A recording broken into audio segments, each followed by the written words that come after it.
Illinois, a couple of days ago, the legislators voted to legalize marijuana in that state as well. I'm based in Chicago, so this morning I was looking through the newspaper, the Chicago Sun-Times, and the main story in the Chicago Sun-Times today is the 11 places you'll be able to buy pot in Chicago as of January the 1st. So the residents of Chicago, at least, are getting very excited about the prospect of following the model that perhaps Canada has set.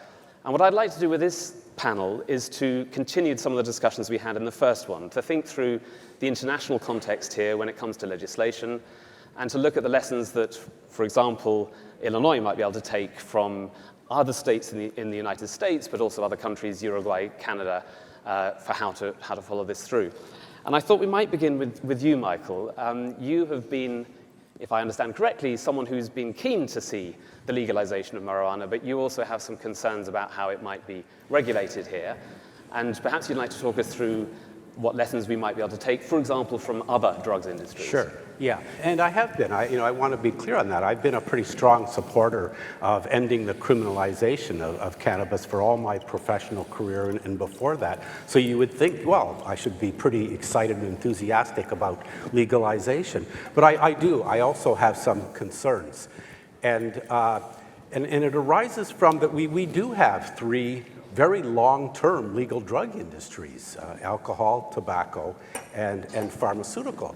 And so I think that as cannabis makes this really historic transition from an illegal drug to a legal drug, we need to be thinking about that context, because there's three aspects of it that I'll sort of throw out and maybe we can spin off. The first one is that for as long as I've been monitoring this for decades, alcohol and tobacco, our legal drug industry products, have been accountable for most of the drug-related harm, the great majority of it. I was just looking at some of the most recent data available, and alcohol and tobacco account for 90% of the hospitalizations and death. That's drug-related hospitalizations and deaths from this. And a more important, or equally important one, I think, is that they account for 70% of the costs to the Canadian economy in terms of productivity, health care, law enforcement, all that. So that's a huge factor. So when we talk about the financial benefits of a drug industry, it's also really important to balance that discussion with what the costs are as well. So that's one element of it. The second is that our existing long-term drug industries have a pretty colorful history if you look into it. We've seen legal alcohol and tobacco companies involved in smuggling operations, with illegal smugglers. We've seen bribery allegations and charges. In pharma, there's been a lot of problems. We've seen tampering with research studies. We've seen sort of tampering with legislative procedures, with court issues. And we've had illegal trials conducted and non-payment of settlements. There's been a whole rash of things like that. And if you look at some interesting developments recently, we have some interesting things going on in the courts. In Quebec, here in Canada, there was just a ruling upheld in a court of appeal of a $1 billion judgment, billions of dollars, against Canada's 3 tobacco companies. It was upheld on appeal unanimously by 5 judges. That's a very significant event. And I just read recently that in pharma, there are now, against a major producer of opioids, there are 2,000 separate class action lawsuits around that company's introduction of opioid-related products. So these are significant developments. And the third one is that our regulatory systems in government really haven't always done that great of a job in regulating some of the criminal conduct of drug industry. So put all that on the table just to prompt questions about, well, what are the implications of that for a relatively new drug industry. Great, thank you. Well, we'll stick with Canada and I'll move to Greg. You might want to respond a little bit to what you just heard, but you could also talk about whether consumers, whether the people who are going to be, or already are taking the marijuana, are they educated? Do they know what they're taking? I think there's a couple challenges there. I think that, the way the regulations are structured in Canada and since legalization last October, that, cannabis companies and in general, there's been some real limitations on communicating with the consumer. We had done some survey work in Colorado with a partner company that we worked with to understand kind of consumer behaviors under the assumption if online sales were available in Colorado, which they're not today, you have to pre-order or go into a store to purchase. And what was interesting is that consumers typically wanted to visit a store for the first 1, 2, and 3 purchases. And what we're seeing in Canada is that we have, in provinces, in parts of the country, Atlantic Canada, Alberta, Saskatchewan, Manitoba, where we have a significant retail and growing retail presence, we're seeing certainly higher percentage sales versus other regions, and part of that is that consumers want education, right? It's a key element of what they're looking for. They want to understand what the effect is, whether or not they're an existing consumer that has purchased, on the black market without a clear understanding of the product they were getting, or a returning consumer who, as alluded to earlier, is looking to return to the market. And I think that's one of the key aspects of, that whole education element has to happen. I think there's other element of education that's also critical is that, one of the comments in the earlier panel was talking about kind of use in Canada and kind of growing. I mean, we certainly expected consumers to return that had been previous consumers at a different point in their life, because now that you have a legal framework and a structure around, ensuring that product's tested, it's safe, they understand more about the product, that segment would grow because those people would come back to the marketplace. But what's interesting is that, if you look at the 3 stated goals of the government in moving forward with the Cannabis Act, they were to protect our youth, to provide, health and safety for Canadians, and to push the black market out of the space through a regulated industry. And arguably, I would say that, the one goal that's been achieved is they've created a regulated industry. It's easier to buy illegal cannabis today than it's ever been. If you take your phone out and type in "buy online cannabis Canada," you'll find hundreds of online black market retailers. In that first 10, you'll see the OCS, the Ontario store. Alberta shows up in the first 25, and those online retailers are, there's lots of ways to kind of, look to target them. And I think what the industry, what the government has to do, what the banking, the CBA and the banks in Canada have to do is go after those groups in terms of how they're processing payment, right?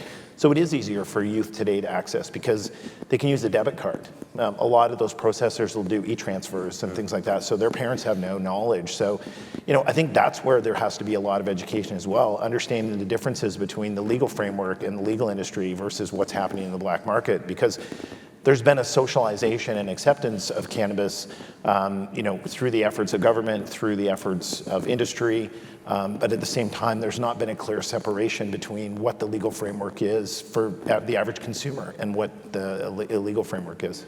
What would you say to Michael's opening salvo, that you fundamentally can't trust the companies to be responsible actors, and therefore there has to be ever more robust scrutiny and regulation?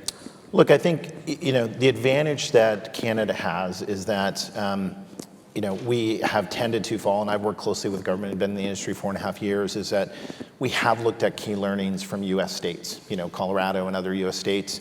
So that's why, for example, on edibles, you're gonna see, a serving size restriction at 10 milligrams to prevent people from overconsumption. So a lot of the key aspects that have been key learnings out of US states are already put into the legislation, and the Canadian government has kind of framed it that way. I think, in addition to that, I think at the end of the day, we do target social responsibility. I mean, with different provinces, we have different agreements where, a certain percentage of sales goes into social responsibility programs and education. And I think that needs to continue, that needs to become more robust.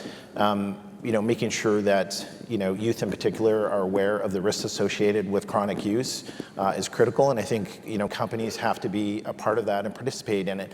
What makes it challenging for us, though, is we're also very prohibited in what we can do. So it's difficult to have that education with the very strict regulations related to kind of awareness. And I think this is going to become even more important when we move into Cannabis 2.0, which is the edibles and derivatives market this fall. Yeah. Consumers are going to want to understand the effect and know that there's a different effect, whether or not that's a timeline or the onset of action or what that looks like. And I think our ability to communicate those differences is going to be critical. That can happen in the store level, but I think, for online consumers, that's challenging, and for general consumers, that's challenging. I think, look, I have a long history in the pharmaceutical industry, and certainly I'm very familiar with what Michael's outlining in terms of some of the history that's there. And I think, what's critical for this industry is, for companies to act, to have social responsibility, to act under good governance. I mean, we as a company, Organogram, I think one of the things that differentiates us is that, we have a fully independent board and chair other than myself sitting on the board. And that, from the start, is kind of good corporate governance practice in terms of how you operate. You've got to have that oversight. And I think that's critical. The industry has to continue to evolve to being, responsible leaders and under good corporate governance. Okay, great. Well, maybe we can broaden it south of the border. Lauren, you're an attorney in California. You can talk us through perhaps the lessons from California's process of legalization, different from, for example, the one that Illinois is now going through with the legislative change. But we'll talk us through what lessons we might take from California. Sure, absolutely. So California had a gray market for many years since 1996. So we're a bit unique compared to other US states and Canada because this statute that was operating since 1996 was construed very broadly. So the market had grown significantly by the time commercial legalization happened, and 2018 was the first year we had legal cannabis in California. The government collected $2.5 billion in revenues from legal operators, which was far short of initial projections. So there have been a lot of challenges to legalization in California. And in particular, one of the big issues has been transitioning the illicit market into the legal market. So we have an extremely complex regulatory system that requires multiple levels of approvals. And one of the big issues that has come up is that cities and counties are banning legal cannabis within their jurisdiction, even though it's legal at the state level. So about 70% of cities and counties in California have banned cannabis. So there's limited places where you can buy legal cannabis, and as a result, the black market has continued to thrive, which is probably the #1 challenge for legal cannabis in California. And it's been an ongoing debate in the legislature. There was recently a bill in the assembly that would require cities and counties who voted for Proposition 64, which is the law that legalized cannabis in California, would require them to allow cannabis retail within their jurisdiction. It didn't end up passing, but it's a constant tension, and the market in California is one of the largest in the world. Our population is close to 40 million, which is very similar in size to Canada. So it's a massive undertaking, and it's been a bumpy rollout, to say the least. I mean, a lot of what you say sounds similar to Greg. You're in this process of transition. You've got regulatory differences I hadn't been aware of, down to the city and the county level. Yeah. Are there lessons to be taken from prohibition and the ending of alcohol prohibition, and how there was a process to get out of that, and maybe it took 5-10 years to get away from an illegal mafia-run business to a legitimate business, and that painful transition period is something you have to get through, but eventually you get to a situation, although Michael might not agree, a situation where basically the companies are functioning as they're supposed to do. Do you think that California is on that path? Yeah, I think we're definitely in a transition period, and one of the really important policy initiatives in California is social equity. So this idea of reinvesting in communities that were disproportionately affected by the war on drugs, where many people are still incarcerated for low-level drug offenses. And Los Angeles is leading the way with this program. There's going to be 250 new cannabis retail shops in LA. And all of those are going to go to companies that participate in the social equity program. In that case, meaning that at least a third of the company is owned by an individual who qualifies for the social equity program, who either previously was arrested or convicted for cannabis or lived in a zip code where there was a disproportionate number of cannabis arrests. So I think the transition period is definitely happening, and it's really up to the legislatures to make sure that too many people don't get left behind. And that's been very challenging. To pick up from one of the debates in the first panel, when Luke challenged the idea that the genie's out of the bottle, he was suggesting that actually you could put this back, you could reverse the transition. Do you believe that's possible in California? Well, I mean, we've definitely seen a lot of big businesses move in over the past 2 years, I would say, and more so within the past year. A lot of capital is flowing even through Canada. We had MedMen go public on the Canadian markets. So through another company, of course, but anyway.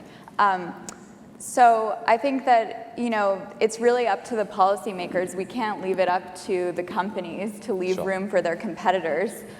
So that's really the job of the legislature. Right. And hopefully we'll have policies that can preserve some of the smaller businesses and medium-sized businesses. In California, actually, one of the key issues when Prop 64 was passing and the subsequent regulations were being drafted was this limit on cultivation licenses. Ultimately, they did not end up passing a limit, so we basically have a free market. You can have as many acres as you want. So that definitely has favored big business in California.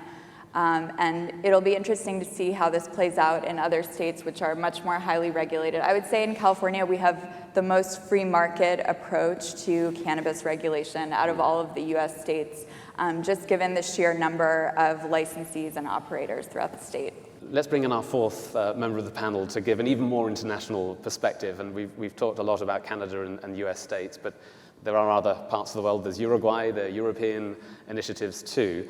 Martin, you're based in Amsterdam and Swansea in the UK, I believe.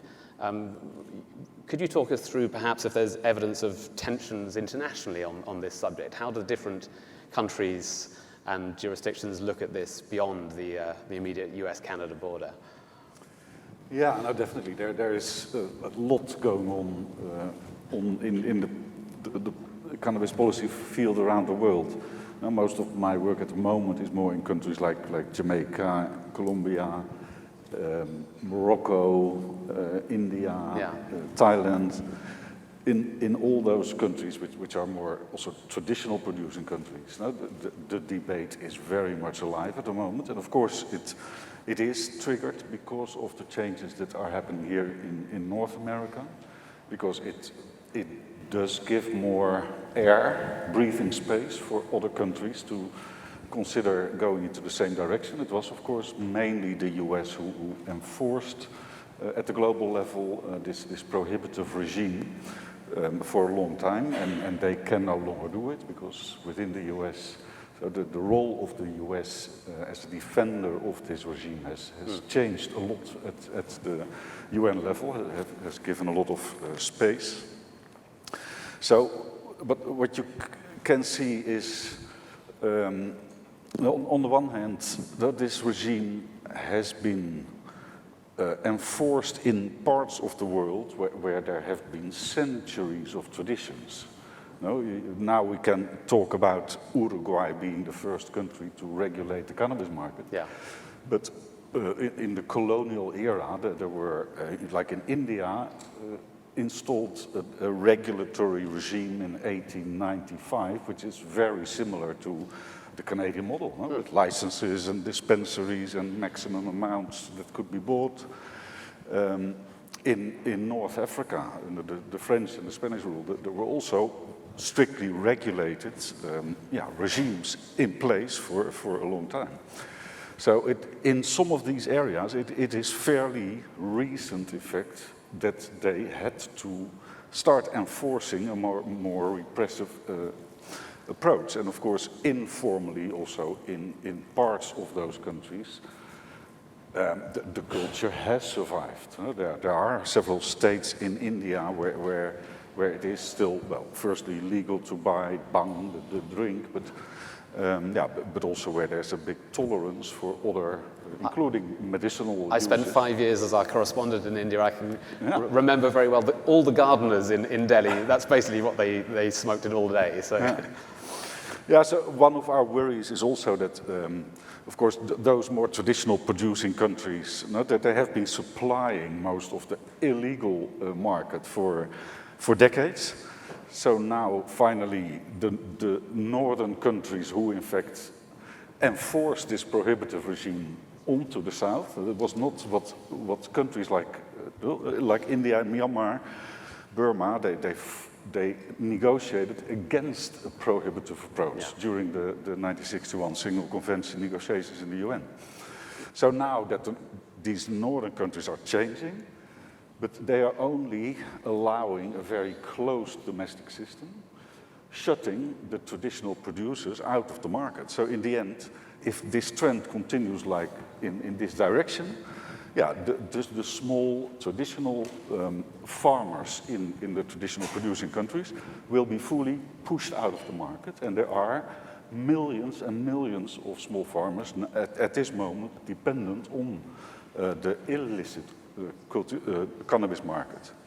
And we think it is very important also in terms of fair trade principles, human rights principles, development principles to bring those farmers also into the legal spaces, because they are also the ones who have suffered a lot from the negative consequences of the repressive approach thus far. But on balance, you mentioned Jamaica earlier. I imagine that for a country like Jamaica, where there are there are certainly lots of the small producers, the ability to begin to export, if that is possible or becomes possible to countries like Canada or the US, would be a huge opportunity for the Jamaican economy, and you wouldn't object to that, presumably. You wouldn't think it was a bad thing that it was legal and above board, rather than the old illicit ways of doing things.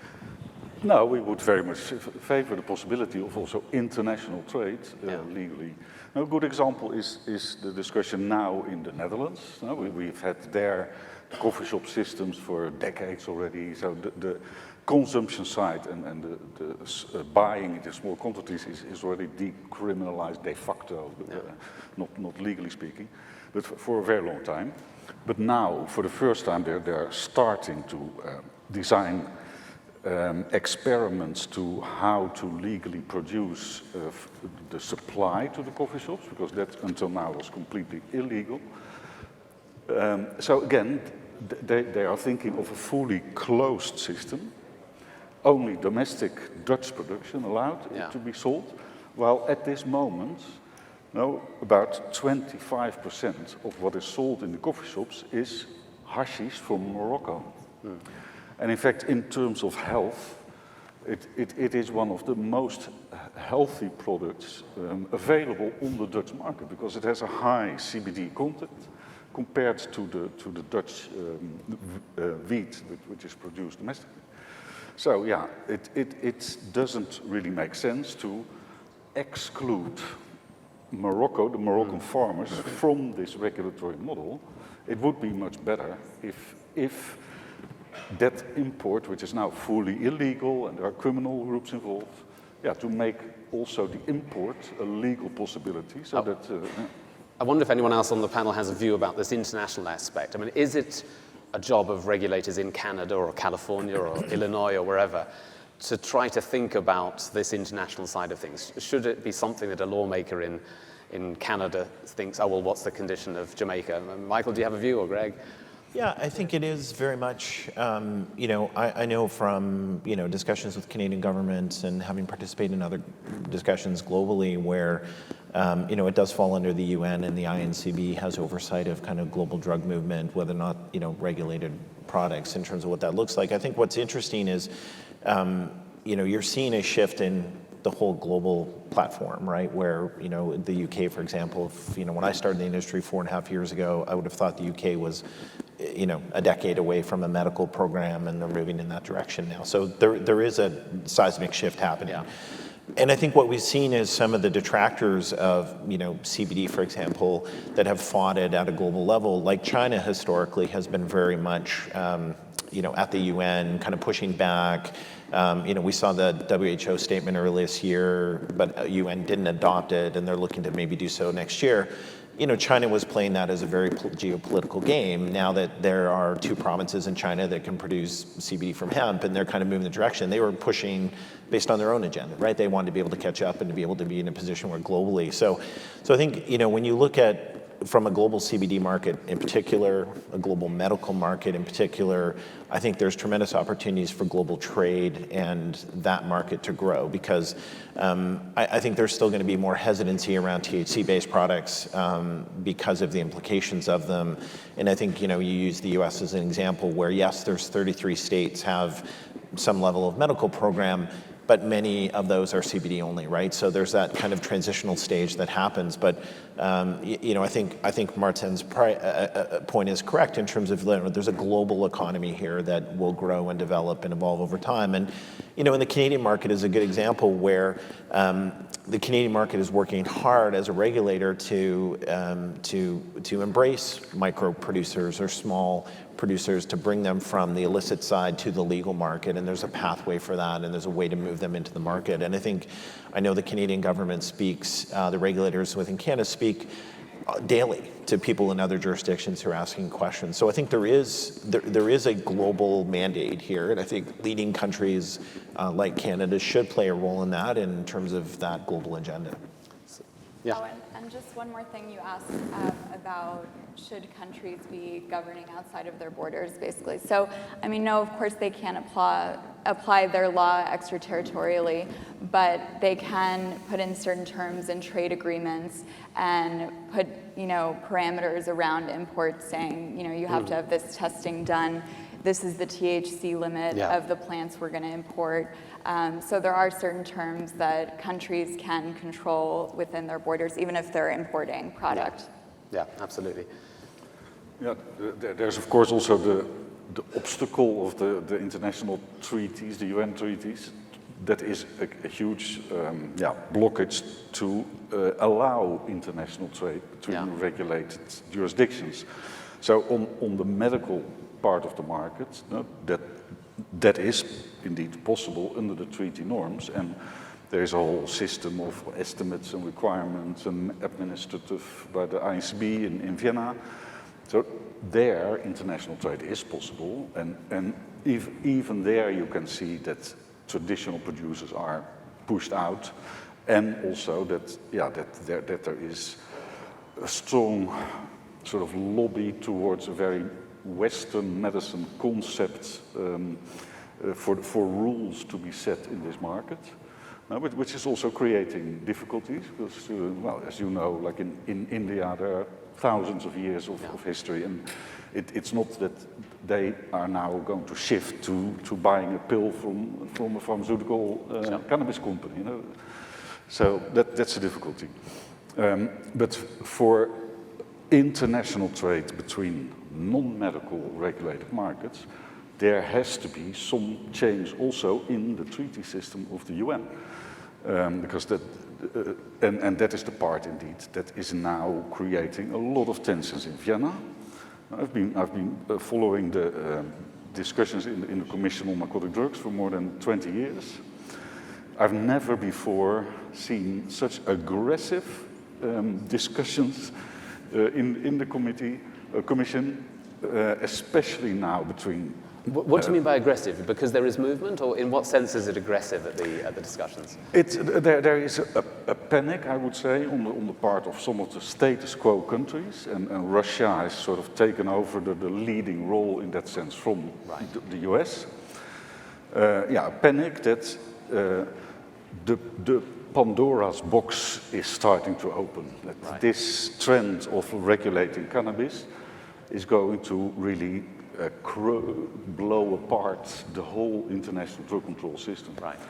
So, and that's the vision, that if you take out one element of it, then like a house of cards, sort of the whole thing will fall apart. Right. So they are, and that's the aggressive, they are aggressively attacking Canada, especially at the moment.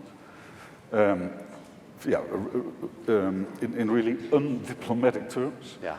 To try to push them back, and they are collaborating very closely with the Secretariat of the ICB, the International Narcotics Control Board, no, who are also taking a similar, I would say, aggressive tone in their reports and in their formal dialogue, no? And that can have consequences for the medical regulatory system.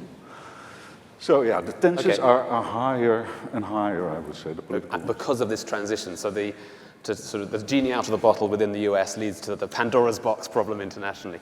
Yes. In a moment, I want to get to questions from the floor. I want it to be as dynamic and interactive as possible. Michael, maybe I can just come back to you because you started off the session talking about your concerns about the role of the older sort of drug industry companies and what they might do.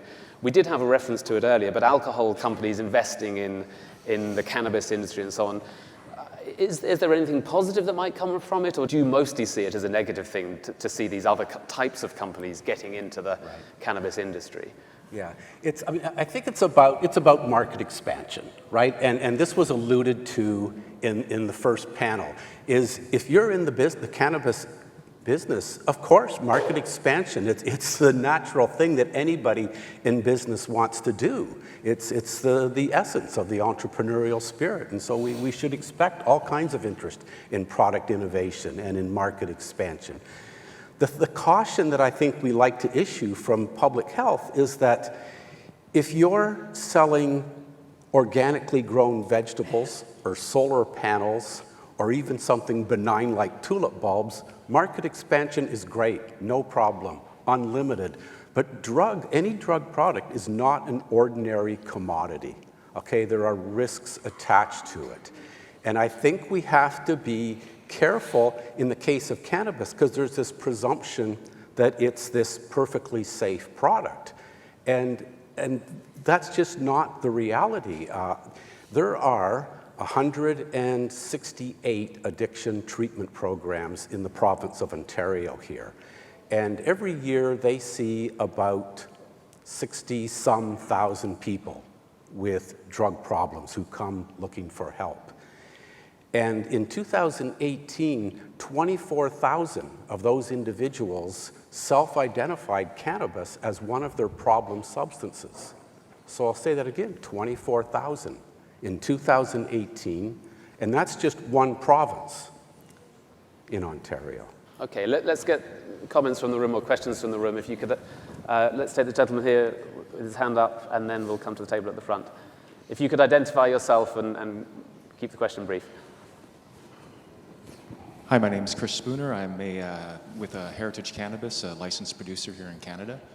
I'm curious just to the panel, particularly relating to the Canadian route and looking at the difference between the recreational access versus the medical access. And from a policy standpoint, I'm curious if you had thoughts on sort of the general dismissiveness of the medical profession of maintaining the medical route and moving more to a recreational distribution and the unintended consequences that may come from that. Okay, thank you. Greg, do you have something? Yeah, I think what's been interesting, if we look at U.S. states, for example, many of the states, medical programs first, recreational came on secondly, and some of those states and most of them, the medical programs have collapsed for all intents and purposes. I think one of the key differences, though, in Canada is that we are having increased levels of insurance coverage, right? So whether or not that's under healthcare spending accounts or options, and I think one of the challenges in the medical program in Canada to date has been the limited number of forms that we've been able to produce. It's very, very restrictive, and it's now going forward is going to be actually the adult recreational program that drew those no forms. If you think of a vaporizer pen, for example, that's pre-filled, it's an ideal medical product as a metered dose inhaler, basically. So I think there is tremendous opportunity for growth in the medical program still. I think that has to come with continuous evolution on forms in terms of a more acceptable pharmaceutical-like form. Physicians will, certainly want that and are starting to seek that. And I think, if you look at the numbers today, roughly 10% of Canadian physicians have written at least one medical document. So 10% of those that would write, so it exclude anesthesiologists or orthopedic surgeons, et cetera. That's a pretty big number. In the pharmaceutical industry, that would be a blockbuster drug, right? If you had 10% of Canadian physicians writing. So there is acceptance, there is interest, but I think that move has to happen in terms of the delivery form at the end of the day. So I think there is potential, and there should be continued growth, but I think having the excise tax applied to both rec and medical in Canada is prohibiting that to some degree. And I think, we as a company cover the excise cost for our patients as many other companies do. So. Okay. There was a question here at the front, I think, the lady here. My name's Larissa Bolivar. I've been a medical marijuana caregiver for almost 20 years, been in the space for almost 20 years. And I wanted to ask you about the 24,000 people reporting being addicted to cannabis. It's been my observation that it's psychologically addicting, but not physically addicting. So are we addressing the underlining reasons that people are consuming cannabis in a manner that's addictive versus the social or psychological issues that they're just using any substance to get by? Because it's my belief that this is addiction is more of a public health issue versus demonizing the drug itself and addressing the social ills that perhaps people are turning to cannabis and other substances. Yeah, I missed some of that, but I think I'm going to make sure I understand what you're saying. What is it about cannabis that could make it a problem for somebody? Is that? Yes, because people can be addicted to food, they can be addicted to TV, they can be addicted to something. They're using it to address another issue. Are we addressing the underlying issues as to why they're claiming that they're addicted to cannabis? Right. It's a good question. And there's an old saying, it says the difference between a cure and a poison is often dosage. And to dosage, I would add circumstances. And so this is part of it. It's not so much always about the drug, but it's about those circumstances. And so that's what we have to look at in terms of people coming in saying, this substance is a problem for me. So what is it? How does that get defined? How does use of a drug, whatever drug it is, become a problem, right? And what it appears to be is that there's too much importance attached to the particular drug by this person. So the people are making decisions around what does the use of this drug mean to me? Does it define who I am? And in the example I point to, anybody who ever lived in a student residence dormitory, at a university or college, there were people that had certain reputations, like the heavy drinker or, the stoner. And that's who they were. They defined themselves by that. And those are some of the people who are really putting themselves at risk because they make that drug very central to their life. And there isn't this balance that the great majority of drug users manage to maintain. Most people drink alcohol very responsibly. Most people use cannabis very responsibly.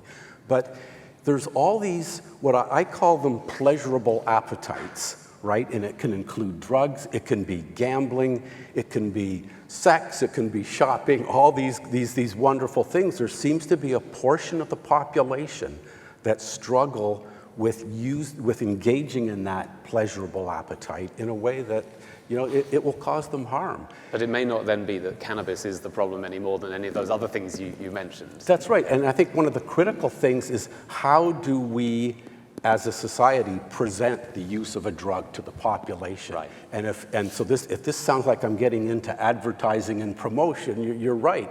And anybody who's been following this knows that advertising and promotion has been a really controversial issue in cannabis. And this is why public health makes a big issue of it, is because we know that advertising works.